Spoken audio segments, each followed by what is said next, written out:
Good afternoon. This is Jane and Melody's interview time. Today we are lucky of having Wilson as Hello. our interviewee, and Wilson will tell us more about his life and about today's topic, that is a small Singapore but a big culture. So, hi Wilson. Hi, hello. Hi, Melody. Hi. As we know from your profile that you studied in Singapore Management University and then exchanged to the CityU. And we noticed that the Singapore Management is also a very young university, which is established in 2000. Yes, correct. Yeah. So, would you like to share your experience, like why you come to study in Hong Kong, or your campus life comparison between Singapore and Hong Kong? Okay, my school was started 10 years ago, basically to train a different sort of graduates from the other two sister university, which is NUS and NTU. So the government of Singapore actually went to look for the Wharton School of Business, University of Pennsylvania, to help to build up the platform for the school. So our school curriculum follows after the US sort of education, where it's a small MBA class size, like around 10 to 25 students at most in a class. So it's a very sort of it's like a US sort of education where you get to interact with your professors, and you don't just learn things from the textbook, but at the same time you learn from your peers, your professors and stuff. So as to why I choose Hong Kong, basically because I'm studying quantitative finance, so Hong Kong is like the benchmark for Asia's market. So I wanted to know more about like the Chinese market, and at the same time because Hong Kong is a free market itself. So I hope to learn more about like how the financial industry works here, and how things go around here. Yeah. It's quite interesting. And so what do you think the campus life here in Hong Kong compared to the Singapore? I surprisingly like I thought Hong Kong would be like very competitive. The locals here are very competitive, but I realized that because the people here are not as like grade driven as compared to my country, because in Singapore they are very particular about getting the A grade, so they work like doubly hard in school. Like in my school, I remember like for my past 2 semesters I had at least one module that actually made me stay overnight for 2 consecutive days in school just to complete the report and the project. So coming to Hong Kong, I realized that the university here, the students probably they have like more diverse goals in life. So as in studies is one of the priority, but they do not place that much emphasis as compared to Singaporeans here. Yeah, and at the same time, I think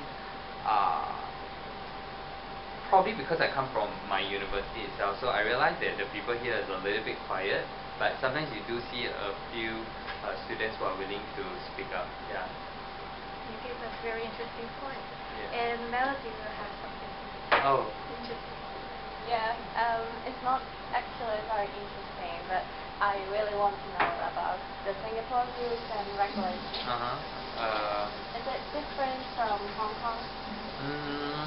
Oh well, yeah. Like, okay. Have you joined any protest before? No. Or have you speak out anything like something that you did you're not happy with the government before? Maybe on Facebook.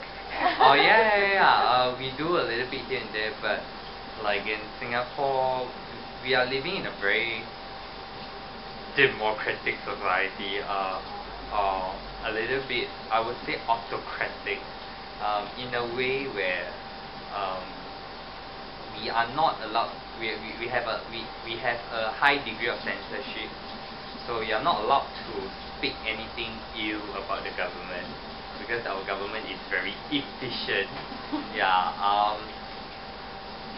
We run in a very majority of a one-party system. We are definitely a democratic country, where citizens get to vote, but that there's a lot of things that you are not allowed to do. Like, you know, if like, have you guys know about like Singapore is a fine city? Like, you can't do this. We can't chew chewing gum. Yeah, I don't know. We can't drink even water on the train. Yeah, not even water, plain water. I mean, we are not supposed to litter. We are not supposed to do this. And if like if like if you litter anywhere, or like, you know, you speed or whatever, you get fined, and it's not cheap either. So yeah, and we have caning, we have like mandatory death sentence. So it's a very strict society. But at the same time, like, our society is, you know, very vibrant because we have lots of skyscrapers like Hong Kong. Yeah. Yeah. So, just fine only. Sorry? If you do all the things that just fine only. Oh well, like death punishment. like, the death punishment is only for like if you do drug trafficking, Yeah. or you murder someone, which I don't think Hong Kong has they really scrap those law already. But this is something which sometimes you question yourself whether is it against basic human right of getting someone's life away, stuff like that. So we're being taught to in a very young age that, you know, you're not supposed to do this. If you do this, you know, you'll be fine. Wow. Stuff like that. So all Singaporeans are all well behaved, right? Well, in January, yes, you will see that we are very well behaved, because after all, we are one of the cleanest city in the world. You go to Singapore, you probably find that Singapore is a garden city because we are very clean. It's basically no one will bother to. In fact, Singaporeans are more driven for other things rather than all this, you know, crime and stuff. Yeah. So you are doing an internship in Hong Kong? Yeah, somehow like that, probably. So apart from your daily extracurricular, daily academic courses and internship, what will you usually do? Actually, it's not really like an internship. I'm just doing some sort of community service. I'm basically traveling around Hong Kong. Yeah. Oh, you mean you are traveling around Hong Kong? Yeah, I'm traveling around Hong Kong, so I'm like going towards all the museums. Like today, I just went to 3 museums. Yeah. 3 museums? Yeah, so I went to Sha Tin one, and then I went to, what's the other one? I think I went to the Space Museum, and also the Hong Kong Museum of History. Have you been to the Peak? Uh, Ocean Park, Disneyland? No, I haven't been to Ocean Park. I've been to Disneyland already. Yeah. So. What do you think about it? Sorry? What do you think about the Disneyland, Hong Kong Disneyland? Have you ever been to it? It's not bad, because it's quite interesting, I would say. I enjoy the rides there and the attractions, yeah. So it's really interesting. Do you think it is so small? No, not really. In fact, I think it isn't small, because it's more like I've been to the one at Tokyo, I've been to one at Disney World as well. But I mean, they have the rides and everything. But I think probably Hong Kong, the one that makes me feel that Hong Kong is good, because it's very interactive. They got like more engagement, like more characters that is more engaging. So it becomes in a way where there is a sort of interaction with those people who went there. Yeah.